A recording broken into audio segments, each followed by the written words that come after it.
BNP চেয়ারপারসনের উপদেষ্টা ও নোয়াখালী ২ আসনে বিএনপি প্রার্থী জয়নুল আবদিন ফারুককে এক দলীয় কর্মীর কাছে বিস্ফোরক দ্রব্য পাঠানো এবং নাশকতার জন্য লাঠি প্রস্তুতির কথা শোনা যায়।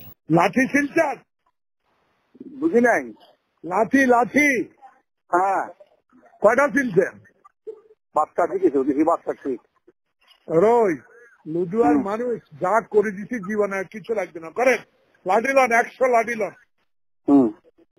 সাকু ভাই, হ্যাঁ, আমি আপনার 7টা সেন্টারের জন্য 4 কেজি 15 পাউন্ড, হ্যাঁ, 4 কেজি 15 পাউন্ড দিয়েছি।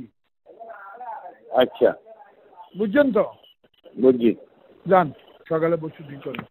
ওকে, কর্নেল সাহেবের ফোন দিচ্ছি, আপনি একটু ফোন দেন। ওকে। এছাড়া লক্ষ্মীপুর ২ আসনের বিএনপি প্রার্থী আবুল খায়ের ভূঁইয়াকে নেতাকর্মীদের অস্ত্র ও লাঠিসোঁটা নিয়ে প্রতিপক্ষের ওপর হামলার নির্দেশ দেওয়ার অডিও ফাঁস হয়েছে। আর আমগো পোলাপান তো সবগুলোরে দূরেতে আছে, মারতেছে আজকে। ঠিক আছে, এখন তোমরা নিজেরা 8-10 জন মিলি ঘুরে টুরে লাঠি ছেড়ে লইয়া রামদাটা লইয়া এবার হালা করে দৌড়াও। স্যার আমরা নির্বাচন কিভাবে করি এমন কেমন কোনো ভয়টা আমি এত আছি।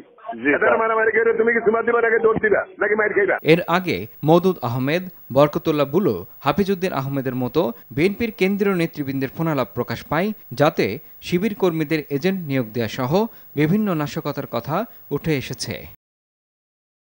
ইমরুল হাসান, RTV।